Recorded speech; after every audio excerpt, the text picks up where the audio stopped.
in different production cycles.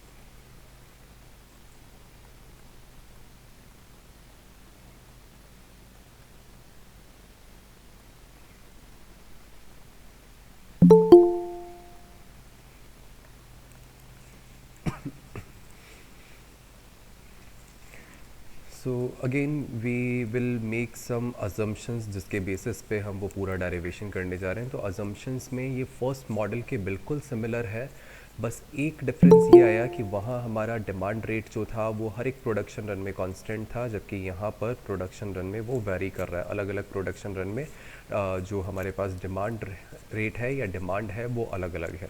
तो केवल एक यही डिफरेंस आएगा, बाकी सारे अजम्पशन सेम रहेंगे. So in this model total demand shall denote total demand by capital D. In this model, total demand,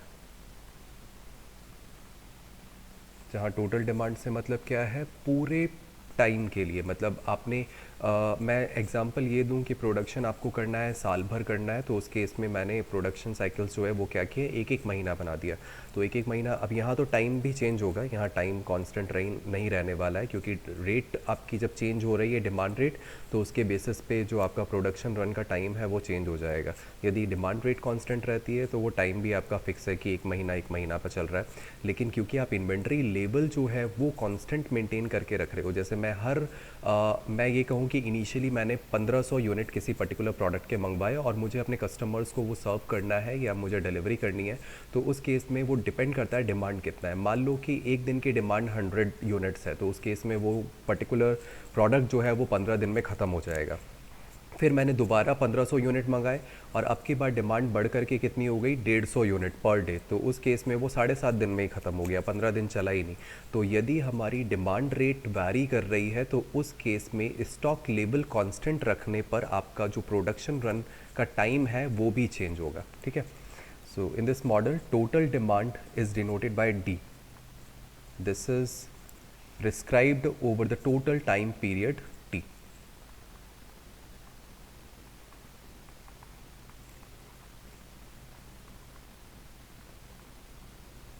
Over the total time period t. जैसा कि फर्स्ट मॉडल में हमने किया था, कांस्टेंट रेट रखा हुआ था, उससे ये अलग है. So instead of constant demand rate,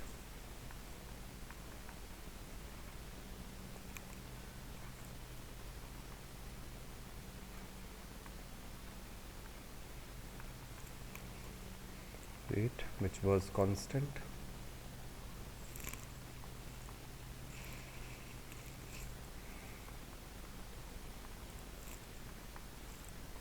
in each production cycle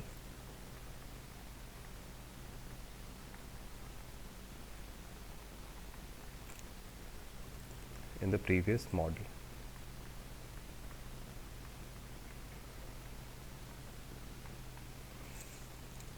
Now, in order to obtain the economic lot size, the assumptions are as follows.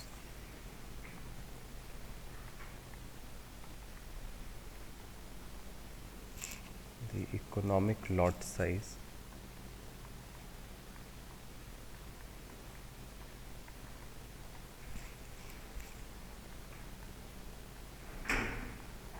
we make the following assumptions.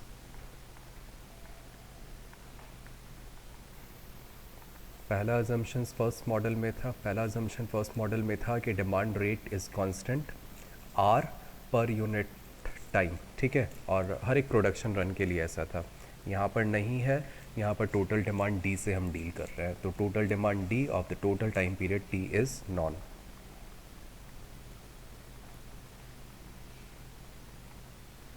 Capital D of the total time period capital T, this is known. बाकी सब assumptions पहले की तरह ही हैं. Lead time is either zero और known exactly.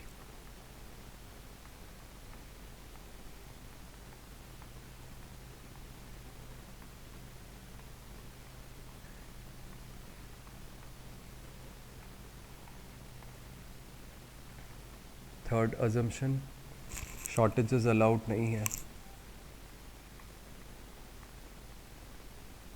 shortages are not allowed.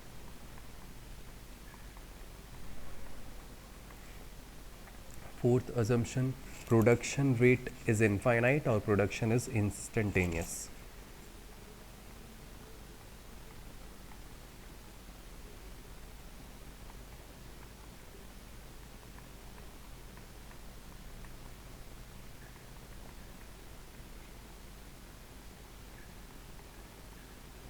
Production is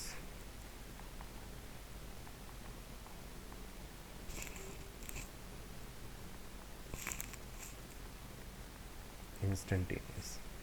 बाकी दो अजम्पशंस कॉस्ट से रिलेटेड है, तो कैरिंग कॉस्ट या होल्डिंग कॉस्ट को हम C1 से डिनोट कर रहे हैं, जहाँ C1 क्या है, पर यूनिट आइटम पर यूनिट टाइम, और सेटअप कॉस्ट को हम डिनोट करेंगे C3 से, पर सेटअप और पर order. So this is the holding cost or carrying cost, which is rupees C1 per unit product या item per unit time. And last, setup cost. Setup cost is rupees C3 पर setup और पर order. ठीक है, ये assumptions हो गए, इसके बेसिस पे हम करने वाले हैं। तो इसके लिए अब अगेन मेरे पास दो मेथड्स हैं, अलजेब्राइक मेथड जिसमें मैं क्या कॉन्सेप्ट यूज़ करने वाला हूँ, carrying cost is equal to setup cost, जिससे ऑप्टिमम इन्वेंट्री लेवल मिल जाएगा। दूसरा कैलकुलस मेथड जिसमें मैक्सिमम मिनिमम वाला कंसेप्ट आप यूज़ कर सकते हैं और उससे ऑप्टिमम वैल्यू जो है इन्वेंट्री की वो पता कर सकते हैं। तो पहले मैं अलजेब्राइक मेथड से जाता हूँ।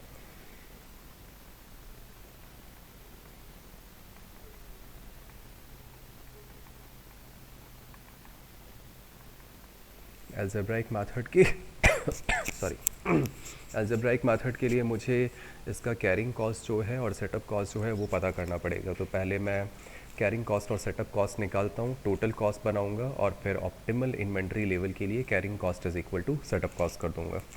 तो if Q is the stock level which is fixed, if Q is the stock level जो कि फ़िक्स किया हुआ है हमने। फ़िक्स से मीनिंग ये नहीं है कि मैंने इसको 2000 फ़िक्स कर दिया। फ़िक्स का मतलब है ऑप्टिमम वैल्यू। मैं हर बार इस क्यू को चेंज नहीं करूँगा। क्यू का जो ऑप्टिमम वैल्यू है वो मेंटेन रखना है। मतलब हर प्रोडक्शन में, मान लो ऑप्टिमम वैल्यू 300 यूनिट्स आ रहा है, तो हर प्रोडक्शन रन में मैं 300 यूनिट्स जो है प्रोड्यूस करने वाला हूँ, या फिर मैं किसी को ऑर्डर देकर के उसे परचेज़ करता हूँ तो उस केस में मैं वैसा करने वाला हूँ। तो ये फ़िक्स रहना है, ठीक है। ऐसा नहीं होगा कि एक प्रोडक्शन रन में आपकी क्यू की वैल्यू 300 है ऑप्टिमम वैल्यू, दूसरे प्रोडक्शन रन में क्यू की वैल्यू आपकी 500 हो गई। मतलब क्यू वैरी नहीं करने वाला, optimum value will remain same in each production run. Then carrying cost और holding cost,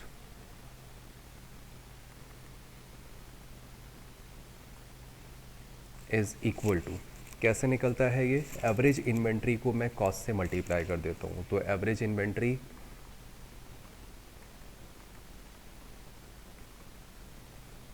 multiplied by C1 multiplied by T। ठीक है, T क्यों आया, क्योंकि C1 का यूनिट देखो क्या लिखा हुआ है, होल्डिंग कॉस्ट और carrying cost is rupees C1 per unit item पर यूनिट टाइम। एक प्रोडक्ट को एक यूनिट टाइम, मतलब वो जो भी है पर आवर है, पर डे है, जैसा भी है, उसमें रखने में मुझे कॉस्ट आती है कितने रुपए की, C1 की।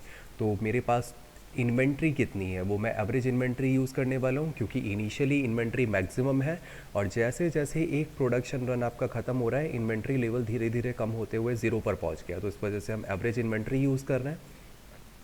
तो इतनी इन्वेंट्री या फिर इतने प्रोडक्ट है मेरे पास, उसको रखने या होल्ड करने के लिए कॉस्ट है C1।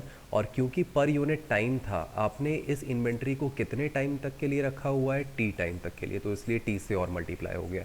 तो एवरेज इन्वेंट्री होती है half maximum level of the inventory plus minimum level of the inventory. Maximum level is Q, minimum is 0। So the average inventory is Q/2 multiplied by C1 into T। ये carrying cost आ गया। अब हम calculate करते हैं setup cost या ordering cost.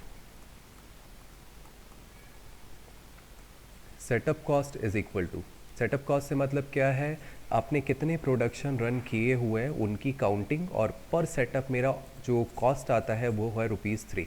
तो कितने सेटअप हमने किए वो नंबर मुझे पता चल जाएगा, तो मैं उसको C3 से मल्टीप्लाई करके इसको सॉल्व कर सकता हूँ। ठीक है, अब ये मुझे कैसे पता चलेगा कि कितने ऑर्डर हमने प्लेस किए हैं, तो इसके लिए मेरे पास टोटल डिमांड दी हुई थी D, और एक प्रोडक्शन रन में मैं कितनी क्वांटिटी ऑर्डर करता हूँ या फिर प्रोड्यूस करता हूँ, Q, स्टॉक लेवल मैं इतना रखता हूँ। तो ये दोनों मिला करके तक मीन्स D/Q, ये क्या करेगा, कितने आपके प्रोडक्शन रन हुए उसकी काउंटिंग बताएगा। ये समझ में आया, ये ठीक है, ऐसे समझो इसको। Yes sir. डी जो है वो 12,000 यूनिट है। मैं पूरे साल भर का लेकर के चल रहा हूँ, 12,000 एक साल के लिए डिमांड है। मैं क्या करने वाला हूँ, ऑप्टिमम वैल्यू मैंने निकाल ली, मान लेते हैं कि वो 1,000 आ रही है। तो पहली बार इन्वेंट्री की डिमांड जो थी वो इस तरीके से थी, ये ज़ीरो हो गया। फिर आपने फिर से इसको रिप्लेनिश किया, फिर इन्वेंट्री की डिमांड बढ़ गई, कस्टमर्स को ज़्यादा सर्विस हमको मतलब ज़्यादा प्रोडक्ट्स हमको सेल करने हैं, कस्टमर्स को प्रोवाइड करने हैं, तो उस केस में डिमांड बढ़ गई, ये कम हुआ। फिर उसके बाद दोबारा ऐसे, तो मैंने कितनी बार ऑर्डर किया या कितनी बार प्रोडक्शन रन किया, वो 1,000 1,000 1,000 ऐसे करके 12 आ जाएगा। तो यहाँ हमको टोटल डिमांड पता है कितनी है, 12,000, और एक प्रोडक्शन रन में कितनी इन्वेंट्री में प्रोड्यूस करता हूँ, Q, तो D/Q बताएगा कितने प्रोडक्शन रन आपके हुए। तो यहाँ से मेरे पास number of production runs, number of production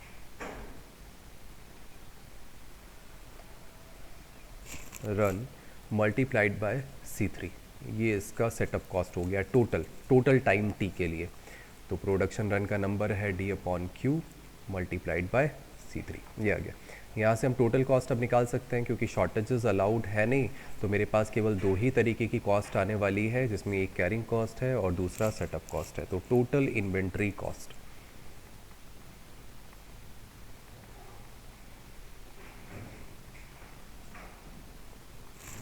this is we shall denote this by CQ, and this is equal to carrying cost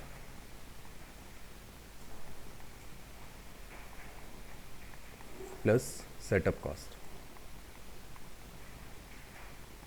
So the carrying cost is Q/2 C1T and setup cost is D/Q C3। ये मेरे पास cost के लिए expression आ गया। अब मैं चाहता हूँ अपनी कॉस्ट को मिनिमाइज़ करना, तो मिनिमम के लिए हमारे पास carrying cost is equal to setup cost है। So for optimum lot size,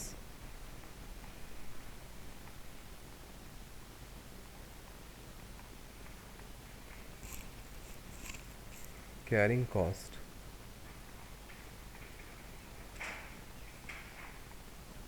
is equal to setup cost।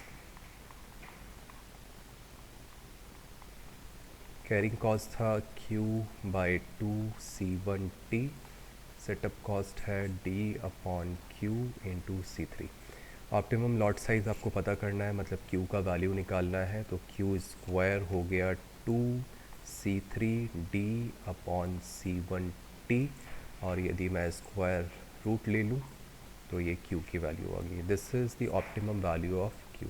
या फिर मैं इसको लिख सकता हूँ 2C3D/T डिवाइडेड बाय C1। अच्छा, इससे पहले वाले मॉडल में हमारे पास ऑप्टिमम लॉट साइज़ का फॉर्मूला क्या था, Q* कितना आया था, याद है आप लोगों को? Q* was square root of 2C3R/C1। ठीक है, अब देखो क्या ये एक्सप्रेशन उससे कुछ मिलता जुलता है। 2C3R/C1 का स्क्वायर रूट था, यहाँ R क्या था, डिमांड रेट, यहाँ पर डी क्या है, टोटल डिमांड, और टी क्या है, टोटल टाइम। तो एक तरीके से रेट आ गया, डिमांड रेट ही मिल गया हमको। अब प्रॉब्लम ये है कि डिमांड रेट जो है वो हर प्रोडक्शन रन में अलग अलग है, इस वजह से डी बाई टी को मैं डिमांड रेट आर जैसा नहीं लिख सकता, तो इसलिए हम ये डी बाई टी ही चलाने वाला है। ठीक है, अदरवाइज़ यदि ये कांस्टेंट होता डिमांड रेट हर प्रोडक्शन रन में, तो डी बाई टी को मैं डिमांड रेट आर लिख देता, तो ये फर्स्ट वाले मॉडल में रिड्यूस हो जाता। तो मेरे पास ऑप्टिमम इन्वेंट्री लेवल आ गया। ऑप्टिमम इन्वेंट्री लेवल के बाद मैं इस टोटल कॉस्ट जो मिनिमम कॉस्ट है वो पता करूँगा और एवरेज कॉस्ट पता करूँगा। तो यहाँ टोटल कॉस्ट कितनी आती है देखिए, since the minimum total yearly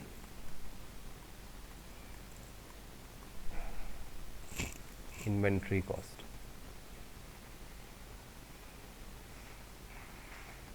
this is equal to half C1T multiplied by Q। तो Q की वैल्यू मेरे पास है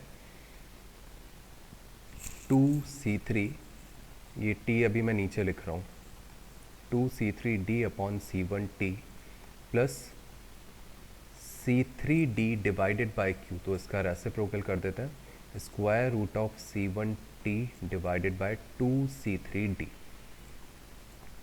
ये आ गया, सिंप्लीफाई कर लो उसको।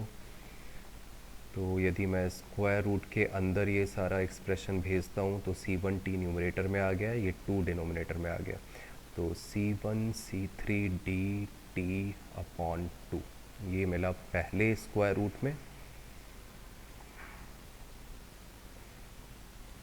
और दूसरे स्क्वायर रूट में भी C3D कैंसिल हुआ, C1C3D T अपॉन 2, तो ये ट्वाइस होते ही square root of 2C1C3D T आ गया। ये मेरे पास मिनिमम टोटल इन्वेंट्री कॉस्ट आया है। यदि मैं एवरेज निकालूंगा तो एवरेज कॉस्ट के लिए, मिनिमम एवरेज कॉस्ट के लिए क्या करना पड़ेगा, इस पूरे को टी से डिवाइड करने पड़ेगा, क्योंकि आपका टोटल टाइम जो है वो कैपिटल टी है। तो कैपिटल टी से डिवाइड करते ही ये बन जाएगा 2C1C3D अपॉन टी और उसका स्क्वायर रूट, और डी अपॉन टी को मैं कैसा मान सकता हूँ, रेट की तरह, यदि वो कांस्टेंट होता तो यहाँ से अब मुझे लिखना है एवरेज कॉस्ट कितना है।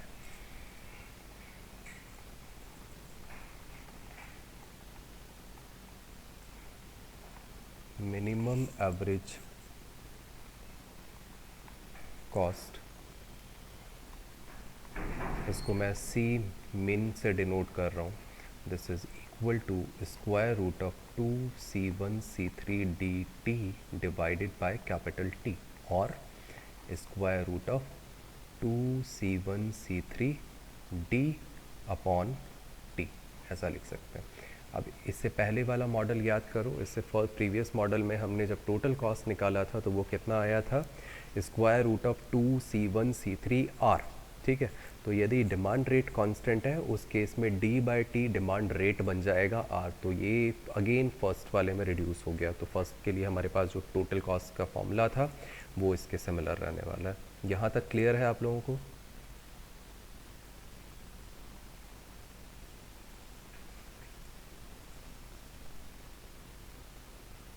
यस सर, क्लियर है। ठीक सर ये इसका एवरेज क्यों निकाला, मिनिमम टोटल ईयरली कॉस्ट का? है, एवरेज इसलिए निकाला क्योंकि हमने यहाँ पर जो टाइम लिया हुआ था वो पूरा प्रोडक्शन रन का था, जबकि इससे पहले वाले मॉडल में हमने जो टाइम लिया हुआ था वो एक पर्टिकुलर प्रोडक्शन रन के लिए था।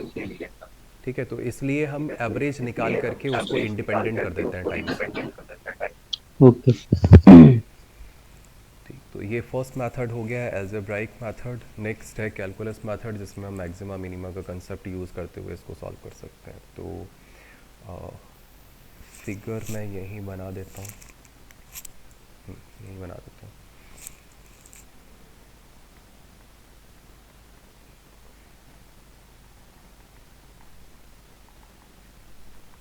कैलकुलस मेथड, कैलकुलस मेथड के लिए फिगर में ये मैंने इन्वेंट्री लिया और यहाँ पर मैंने लिया हुआ है टाइम।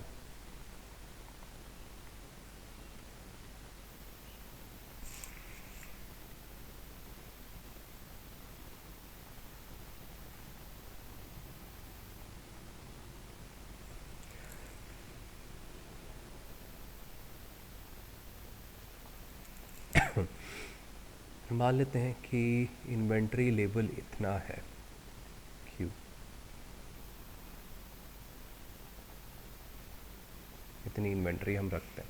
क्योंकि डिमांड रेट हर प्रोडक्शन रन में अलग अलग है, तो ये कई बार इन्वेंट्री पहले ख़त्म हो जाएगी, कई बार इन्वेंट्री ज़्यादा टाइम तक चलने वाली है और कई बार कम टाइम तक चलने वाली है। तो अगेन जैसे इन्वेंट्री ख़त्म हुई मैंने फिर से रिप्लेनिशमेंट करवाया और अब की बार ये इन्वेंट्री केवल इतने टाइम तक ही चली। फिर उसके बाद मैंने फिर से इसको रिप्लेनिश करवाया, अब की बार इन्वेंट्री और ज़्यादा चल गई, और ज़्यादा चली इसका मतलब क्या है, डिमांड रेट उसकी कम हो गई। तो इसमें डिमांड रेट ठीक ठाक है, इसमें डिमांड रेट बहुत बढ़ गई तो इन्वेंट्री कम टाइम तक चली, इसमें डिमांड रेट फिर कम हो गई तो इन्वेंट्री बहुत ज़्यादा टाइम तक चली। हर एक प्रोडक्शन का टाइम यहाँ पर अलग अलग है। तो पहले का टाइम T1 है, दूसरे का टाइम हम T2 कर देते हैं, तीसरे का टाइम हम T3 कर देते हैं, और इस तरह से बाकी के लिए भी है। और टोटल टाइम को हम डिनोट करेंगे T से। तो ये फिगर क्लियर है, समझ में आ गया?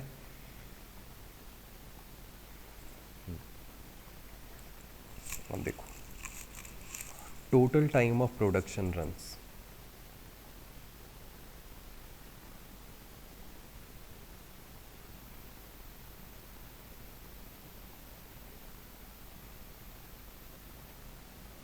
This is equal to T1 plus T2 plus T3, और यदि मैं n मान लूँ कि n प्रोडक्शन रन है तो प्लस Tn, और इसको हम किससे डिनोट कर रहे थे, कैपिटल T से। ठीक है, ये हमारा अजम्पशन था। Q is the stock level. If Q is the stock level,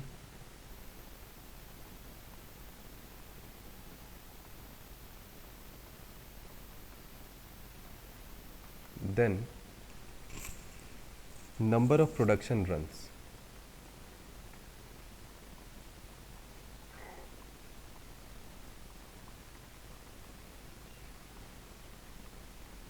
is equal to D upon Q. ये हम प्रीवियस मेथड में भी बात कर चुके हैं, तो ये यही रहने वाला है।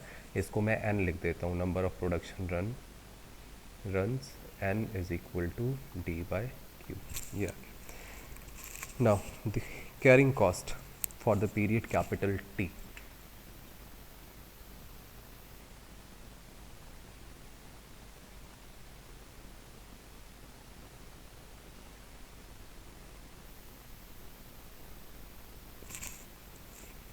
This will be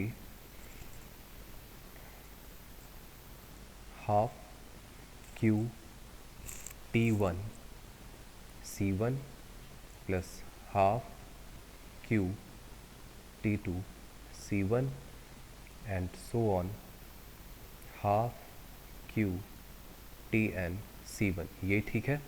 हमको टोटल कैरिंग कॉस्ट कितनी है प्रोडक्शन टाइम T पर, पीरियड T पर, कैपिटल T पर, तो उसके लिए मैंने T1 T2 T3 सारे देख लिए। T1 टाइम जब तक मैंने रखा हुआ था तो उसमें मेरे पास इन्वेंट्री कितनी थी, टोटल इन्वेंट्री कितनी थी, मैक्सिमम इन्वेंट्री लेवल था Q, ये बेस है T1, तो इस ट्रायंगल का एरिया जो है ये इन्वेंट्री को शो करता है। तो ट्रायंगल का area half height into base, ये आ गया। इतने टाइम तक रही इन्वेंट्री। तो अब यहाँ पर क्वांटिटी भी आ गई, हाफ क्यू, टाइम भी आ गया, मुझे केवल कैरिंग कॉस्ट से मल्टीप्लाई करना है। तो हाफ क्यू T1 C1 के पहले प्रोडक्शन रन में कॉस्ट हो गई कैरिंग कॉस्ट। इसी तरह से दूसरे प्रोडक्शन में मेरे पास क्वांटिटी कितनी है, Q/2 कितने टाइम के लिए रही, T2 टाइम के लिए, तो कैरिंग चार्जेस या कैरिंग कॉस्ट कितनी हो गई, हाफ Q T2 C1। और इस तरीके से nth प्रोडक्शन रन के लिए भी आप ये चीज़ कैलकुलेट कर सकते हो। तो ये मेरे पास कैरिंग कॉस्ट आ गया, total carrying cost for the period capital T। यहाँ से मैं QC1 कॉमन कर सकता हूँ। तो यदि मैं हाफ QC1 कॉमन कर लेता हूँ, रिमेनिंग पोर्शन कितना है, रिमेनिंग पोर्शन हो गया T1 plus T2 plus T3 up to Tn, और इसको मैं कैपिटल T लिख सकता हूँ। So this is equal to half QC1 into T। तो ये एग्जैक्टली यही था, पहले वाले मेथड में भी हम यही चीज़ लिख रहे थे। कैरिंग कॉस्ट आ गया मेरे पास। अब सेटअप कॉस्ट की बात करते हैं। Setup cost is equal to D upon Q into C3।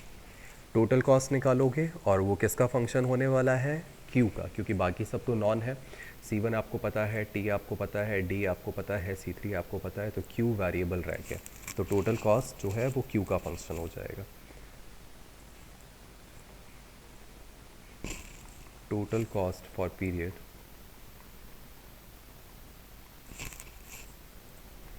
Capital T is CQ is equal to carrying cost 1/2 QC1T plus setup cost D upon Q C3। अब मुझे इसको मिनिमाइज़ करना है, तो ऑप्टिमम वैल्यू के लिए फर्स्ट डेरिवेटिव ज़ीरो होता है और सेकेंड डेरिवेटिव मिनिमा के लिए ग्रेटर देन ज़ीरो होना चाहिए। सो for optimum cost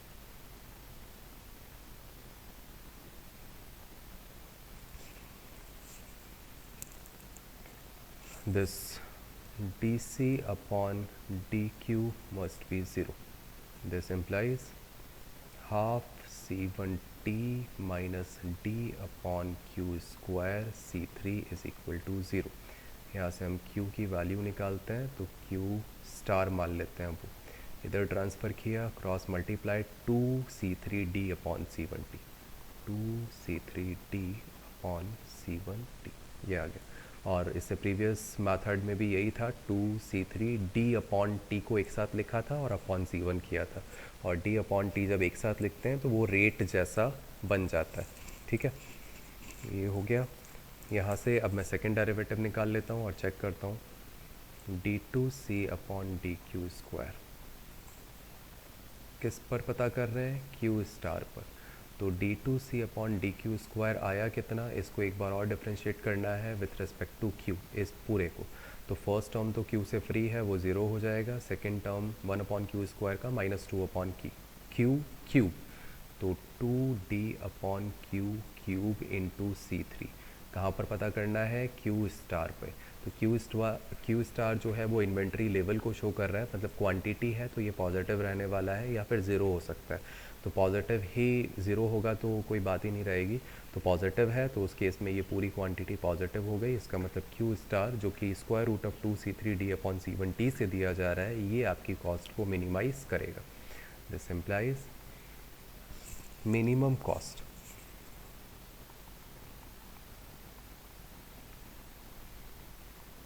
is equal to half c1t, q की वैल्यू आपके पास पहले से है 2c3d upon c1t plus dc3 1 upon q, तो 1 अपॉन q इसका रेसिप्रोकल c1t अपॉन 2c3d, ये आ गया। सिंप्लीफाई करोगे पहले की तरह ये फिर से आ जाएगा 2c1 c3dt, ऐड करके ये सब कुछ करके ये आ गया।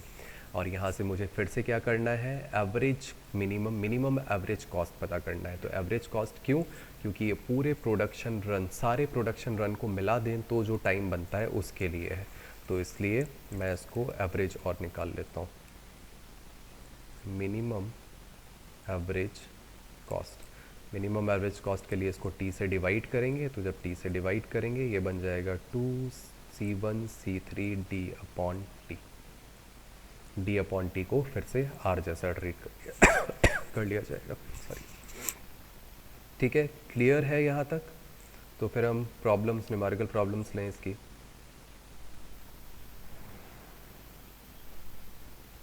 सर फिर इसमें और लास्ट वाले में कोई ज्यादा फर्क तो है नहीं सर, क्योंकि लास्ट उसमें वाला, भी डी अपॉन टी आ रहा है। लास्ट वाला तो इसमें मतलब मतलब जो लास्ट अपन ने किया था। अरे ये एक ही चीज़ है, एक ही चीज़ है, हाँ बस अलग सर, अलग मेथड से हमने किया। यहाँ हमने नहीं सर एल्जेब्रिक, आज नहीं सर, कल जो किया था इसमें क्योंकि उसमें डी अपॉन टी आर था, उसमें भी टोटल टाइम ले रहे थे और इसमें टोटल टाइम ले रहे हैं। तो डी अपॉन टी आर हो गया, तो ये तो सेम ही हो गए ये तो दोनों। सेम हो गए, लेकिन यहाँ इस मॉडल में डी अपॉन टी आर हो नहीं सकता ना। इससे पहले वाले में तो था कि डिमांड रेट कांस्टेंट थी, तो हर प्रोडक्शन रन के अंदर आप कह रहे हो कि डिमांड रेट जैसे 8 यूनिट एक महीने में चाहिए तो चाहिए, दूसरे महीने में भी 8 यूनिट ही चाहिए, तीसरे में भी 8 ही चाहिए, टोटल मिला करके 24 हो गई। यहाँ पर ऐसा नहीं है, ये कहेगा कि पहले महीने में तो आपको 15 यूनिट चाहिए, दूसरे महीने में 5 यूनिट चाहिए, तीसरे महीने में 4 यूनिट चाहिए, तो डिमांड रेट कांस्टेंट नहीं रही। तो इस वजह से हम आर नहीं लिखते, हम डी बाई टी लिख देते हैं, लेकिन डी बाई टी का मतलब कुछ पैसा ही है। नहीं सर, अपन डिमांड रेट भी सर अपन टोटल टाइम से डी को डिवाइड करके निकालते हैं। तो वो और हाँ यहाँ भी वो अपन वही कर रहे हैं। हाँ वो सही बात है। वहाँ हम कर सकते थे क्योंकि हर एक प्रोडक्शन के लिए वो कांस्टेंट होता था, तो कांस्टेंट होता था तो डी बाई टी करोगे तो वो हर एक प्रोडक्शन रन में सेम आ जाएगा। जबकि यहाँ पर ऐसा नहीं है, तो ये डी बाई टी जब आप निकाल रहे हो तो ये एवरेज डिमांड रेट आ रहा है, जबकि एवरेज से हमारा लेना देना कुछ है नहीं। हमारा एक्चुअल डिमांड जो है वो तो फ्लक्चुएट कर रहा है, पहले महीने में पहले प्रोडक्शन रन में कुछ और, दूसरे में कुछ और, तीसरे में कुछ और।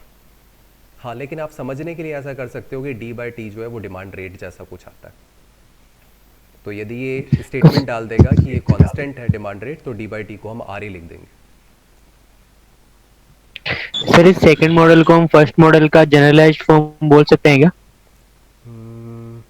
हाँ बिल्कुल बोल सकते हैं, क्योंकि इसी से आप ओके फर्स्ट सर। मॉडल दोबारा बना सकते हैं। हाँ इसलिए सर। तो अब मैं कुछ प्रॉब्लम्स ले लेता हूँ। एक क्वेश्चन है इस पे सर बेस। ई क्यू का मतलब क्या होता है? Small Q, E O Q. E O Q, economic order quantity. इसका मतलब क्या हुआ? अच्छा, इसका मतलब फिजिकल सिग्निफिकेंस समझना चाह रहे हैं। Economic order quantity, order quantity मतलब पता है मात्रा, ठीक है। ऑर्डर कितना प्लेस करना है मतलब इन्वेंट्री लेवल हो गया, और इकोनॉमिक का मतलब है कि ऑप्टिमम होना चाहिए, maximum satisfaction with minimum cost, मतलब क्यू स्टार हो गया, ये होता है, ठीक है। Okay sir. और किसी को कुछ पूछना है? नहीं, ठीक है, फिर मैं एक प्रॉब्लम लेता हूँ।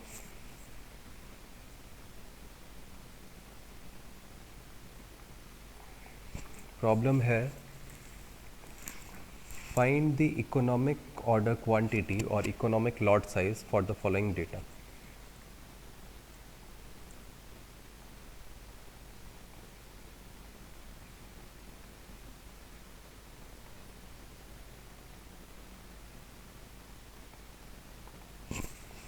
डेटा है annual uses,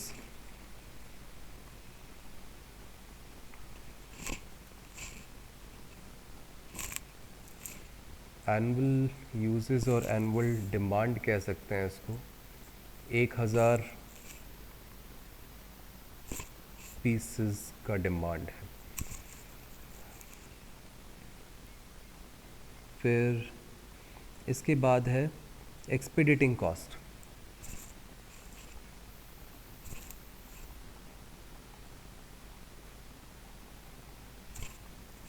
this is equal to ₹4 per order.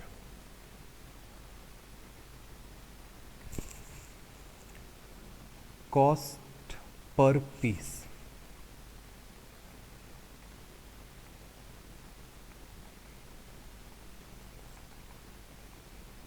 ₹250, ये है। Inventory carrying cost,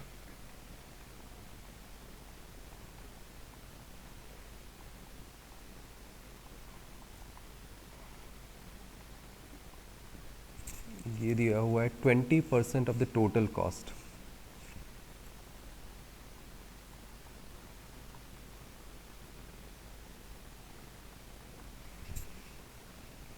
ordering cost,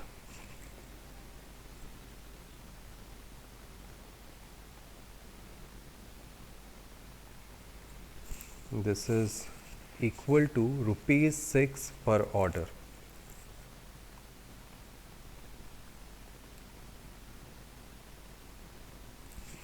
और एक और है मटेरियल होल्डिंग कॉस्ट,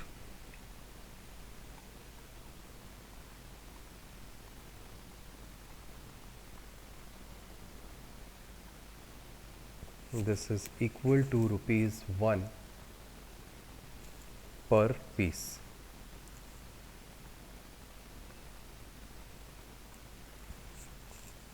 ये दिया हुआ है।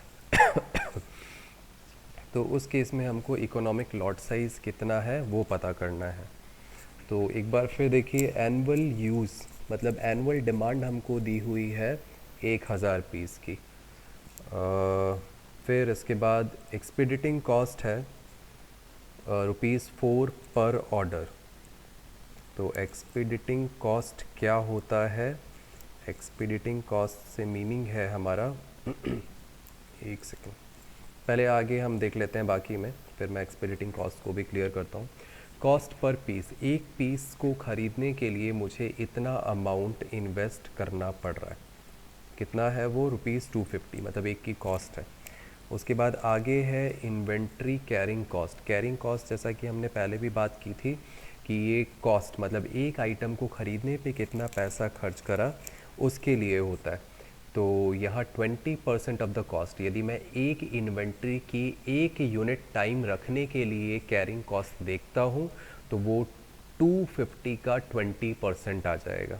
Then ordering cost, order place करने के लिए जो मुझे एक ऑर्डर में पैसा इन्वेस्ट करना पड़ रहा है, ऑर्डर करने पे जो मेरा कॉस्ट आ रहा है वो है ₹6, तो ये पर ऑर्डर इसने लिख दिया है।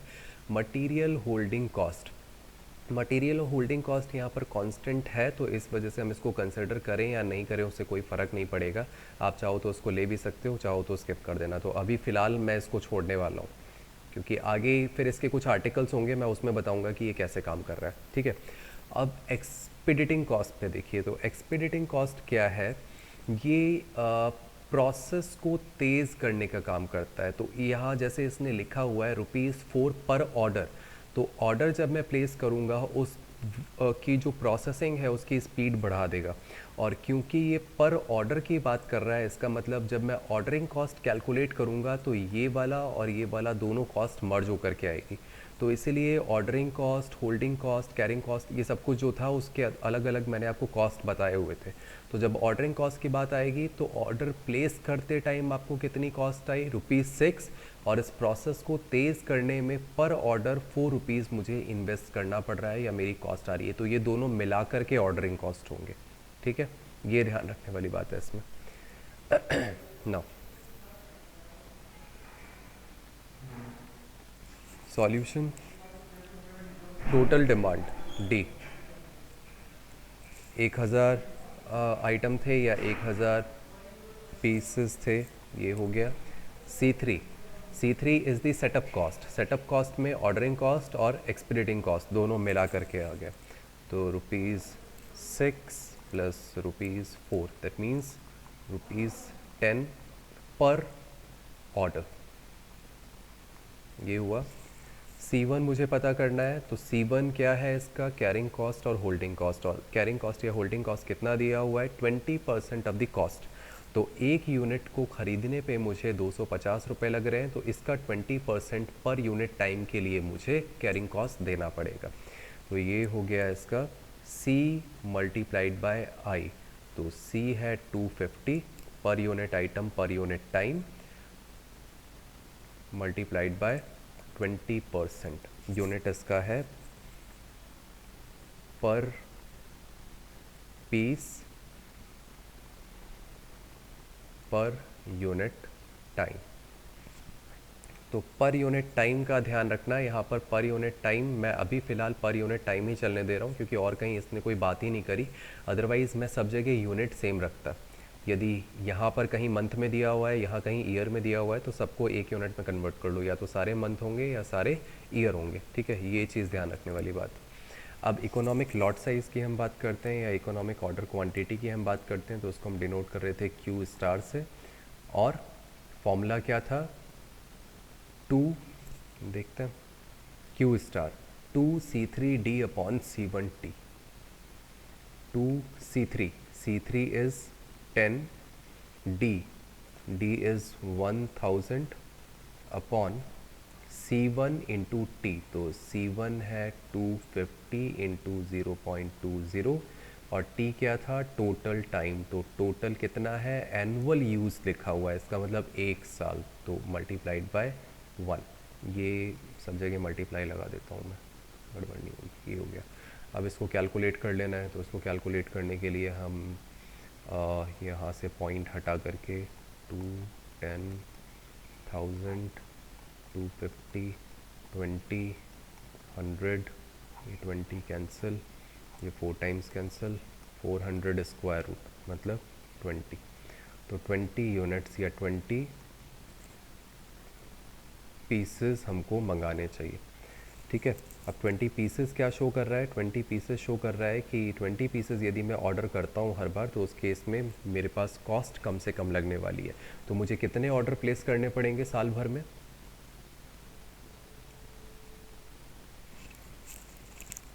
बताओ, साल भर में कितने ऑर्डर प्लेस करने पड़ेंगे? सर 50। 50, क्योंकि टोटल डिमांड हमारे पास 1000 यूनिट या 1000 पीस की थी, और इकोनॉमिक लॉट साइज़ आ रहा है 20। इसका मतलब जब भी मैं 20 का ऑर्डर प्लेस कर रहा हूँ तो मेरे को टोटल 50 ऑर्डर प्लेस करने पड़ेंगे, और 50 ऑर्डर प्लेस करने पे मेरी सेटअप कॉस्ट और कैरिंग कॉस्ट जो है वो बराबर रहेगी। तो ये हो गया। यहाँ से हम मिनिमम कॉस्ट भी निकाल लेते हैं। Minimum average cost, C minimum कितना था? Square root of 2C1C3D upon T. Square root 2C1, C1 is 250 into 0.2, C3 is 10, D is 1000 upon T. तो टी 1 साल है, तो 1 साल ही चलने दे रहा हूँ मैं। तो यहाँ से ये 2 हो गया, इसके साथ में कैंसिल होकर के ये 2 और 2 में से एक 2 बाहर, 25 का 5 बाहर हो गया, ये 10 ख़त्म हो गया था, ज़ीरोज़ आर 1 2 3 एंड 4, 4 के 2 ज़ीरो बाहर आ गए। तो 2 ज़ीरो का मतलब हो गया 100। तो ये कितना हो गया? 1000, 10,000। ये मेरी एवरेज कॉस्ट आ गई, जो कि ऑप्टिमम है, 1000 आएगी। ठीक है, क्लियर है ये? इसमें कोई डाउट? Yes sir. ठीक, एक प्रॉब्लम और लेते हैं, मैं नेक्स्ट प्रॉब्लम ही ले रहा हूँ, उसमें देखना पड़ेगा।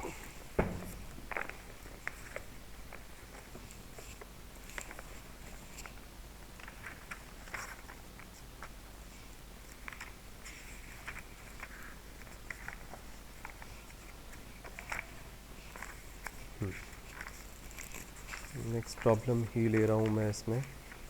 नेक्स्ट है, हाँ, इसमें यूनिट का ध्यान रखना पड़ेगा। तो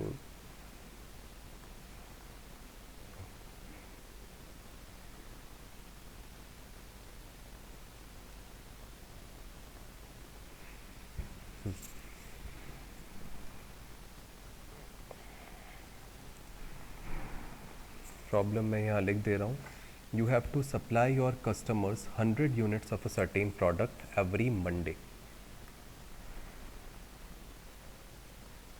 नेक्स्ट टाइम से मैं इसका फ़ोटो लेकर के इसी में समझा दूंगा, क्योंकि ज़्यादा कैलकुलेशन वाला कुछ है नहीं, बस ये वैल्यूज़ कैसे कैसे लिख रही है ये बताना होता है, तो ये मैं इसी में समझाऊंगा। You have to supply your customers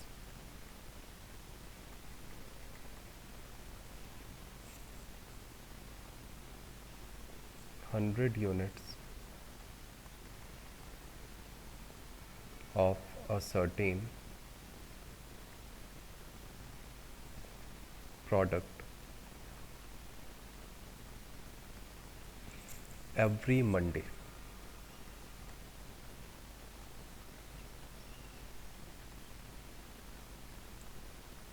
And only then.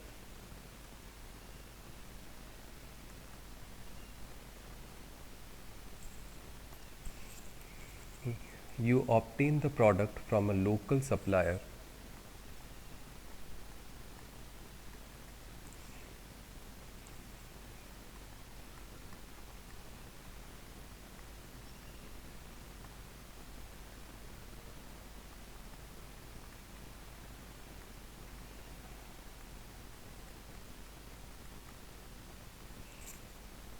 at rupees 60 per unit. The cost of ordering and transportation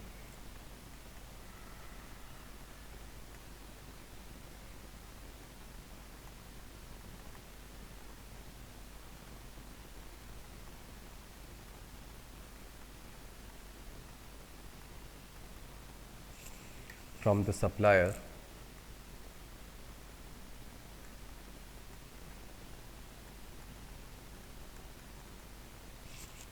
are rupees 150 per order.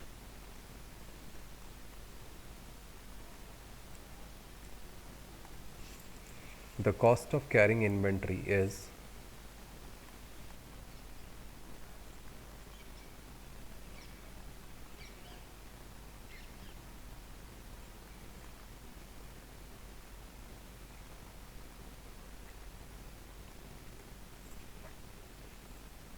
estimated at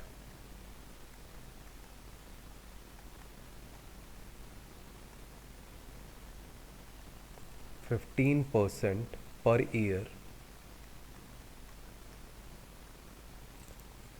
of the cost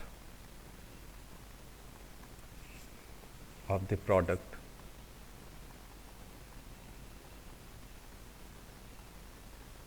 carried. Find the lot size which will minimize the cost of the system.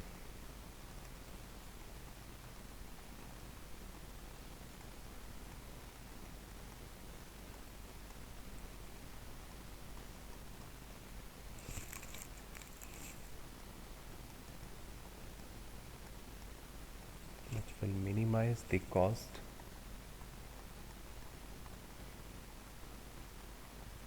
of the system. Second, determine the optimal cost.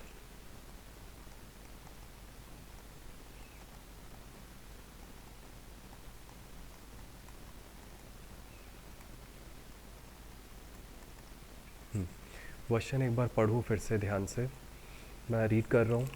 You have to supply your customers 100 units of a certain product every Monday and only then. यहाँ पर दिया हुआ है कि हर Monday, and only then का मतलब है Monday and only on Monday. ऐसा नहीं होगा कि सप्ताह के बीच में मंडे को किया और फिर सैटरडे को कर दिया या ट्यूसडे को कर दिया, ऐसा कुछ नहीं. पहले मंडे किया, देन नेक्स्ट मंडे किया, उसके बाद नेक्स्ट मंडे किया, और इस तरीके से. और आप कितना कस्टमर्स को कितना प्रोड्यूस कर रहे हो या कितनी उनको प्रोवाइड करा रहे हो उस पर्टिकुलर आइटम की या प्रोडक्ट की यूनिट्स 100. पहली लाइन में लिखा है you have to supply your customers 100 units of a certain product every Monday. सप्ताह के सोमवार के दिन आपको अपने कस्टमर्स को 100 यूनिट किसी पर्टिकुलर प्रोडक्ट की प्रोवाइड करानी होती है. तो मंडे का मतलब ये नहीं है कि एग्जैक्टली मंडे को ही करने वाले हैं हम, वो पूरा सप्ताह मंडे से लेकर के संडे तक. देन दोबारा मंडे को स्टार्ट होगा नया प्रोडक्शन रन और फिर संडे तक चलेगा, ऐसा. अब यहाँ हमने 2 मॉडल्स स्टडी किए और ये सेकंड मॉडल का नहीं है. आपको मॉडल भी आइडेंटिफाई करना पड़ेगा कौन सा वाला लेकर के चलना है. तो इसने टाइम फिक्स कर दिया और इसने ये बता दिया कि इतनी यूनिट्स जो है वो कस्टमर्स को हम प्रोवाइड करते हैं. मतलब मुझे डिमांड पता है कितनी है. कितनी डिमांड है? 100 यूनिट्स. ठीक है, ये आ गया 100 यूनिट्स पर वीक, क्योंकि एक सप्ताह में 100 यूनिट खपत हो जाती है. मुझे पता है कि 100 यूनिट अपने कस्टमर्स को देनी है. फिर नेक्स्ट मंडे जैसे ही आएगा उस मंडे से स्टार्ट हो जाएगा मेरा संडे तक के लिए अगला 100 यूनिट.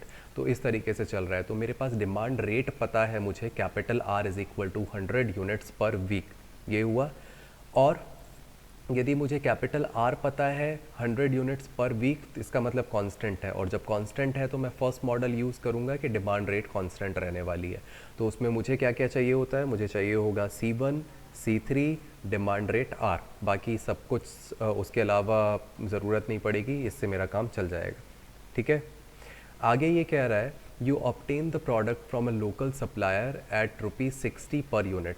आप जो प्रोडक्ट्स को अपने कस्टमर को प्रोवाइड करा रहे हो वो आपको कहीं से लेना पड़ेगा. तो वो आप कहाँ से लेते हो? एक लोकल सप्लायर है जो एक यूनिट के लिए, उस प्रोडक्ट की एक पीस के लिए 60 रुपीज़ चार्ज करता है. मतलब मेरा जो कैपिटल इन्वेस्ट हो रहा है एक यूनिट पे वो है 60 रुपये.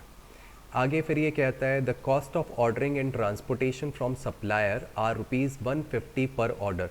जब मैं ऑर्डर प्लेस करता हूँ, क्योंकि मुझे मंडे को अपने कस्टमर्स को वो पर्टिकुलर प्रोडक्ट जो है वो सर्व करना है या डिलीवर करना है, तो उस केस में मैंने ऑर्डर प्लेस किया लोकल सप्लायर को। लोकल सप्लायर वो 100 यूनिट मुझे भेजेगा, ठीक है। तो ऑर्डर प्लेस करना और वो सप्लायर से मेरे पास तक आना, ठीक है, उसमें टोटल कॉस्ट जो लगता है वो 150 है पर ऑर्डर, 150 रुपये एक ऑर्डर पर।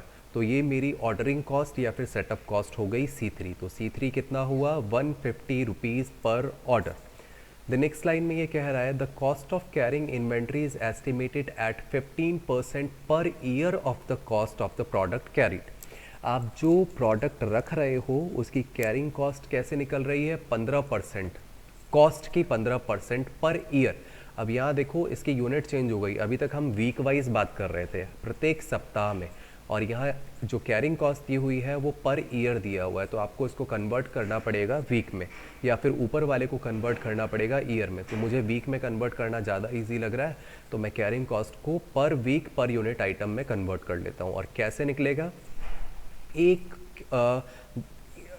एक यूनिट जो है प्रोडक्ट की उस पे जितना खर्चा आ रहा है उसका 15%। तो कितना खर्चा आ रहा है, 60 रुपये।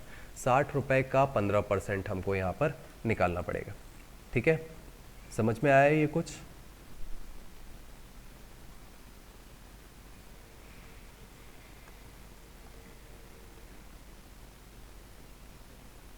Yes sir.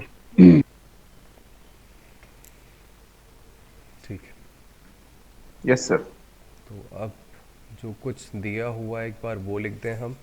Demand rate R is 100 units per week, ये पता है। इसके बाद कॉस्ट C पता है ₹60 पर यूनिट।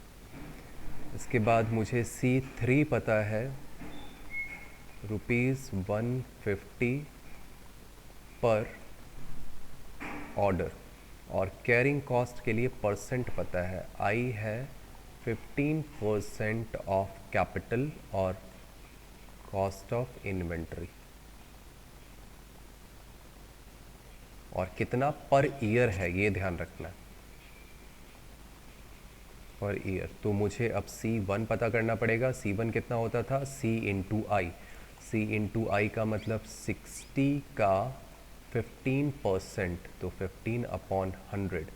ये हो गया पर यूनिट आइटम पर यूनिट टाइम, मतलब पर ईयर। पर ईयर को मैं पर वीक में कन्वर्ट करूँगा तो डिवाइडेड बाय, मतलब 1 ईयर मल्टीप्लाइड बाय 52, तो 52 वीक्स हो गए यहाँ पर, ठीक है।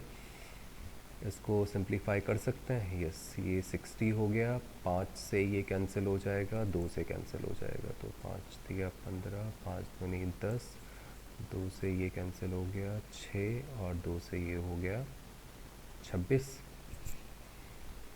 तो 9/52 ये मेरा C1 आ गया, ₹C1 पर यूनिट प्रोडक्ट पर वीक। अब मैंने इसको वीक में कन्वर्ट कर लिया।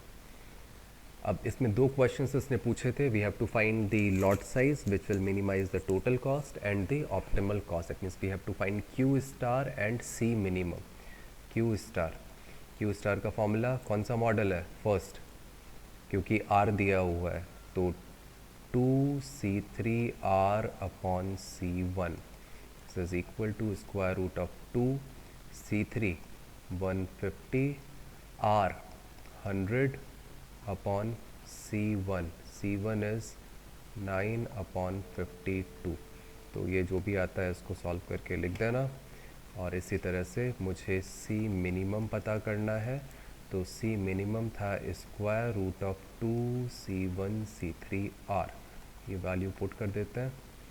2C1 is 9/52, C3 150 and R 100। ये वैल्यू कैलकुलेट करके ये लिखते हैं, ठीक है। तो इस तरह से हम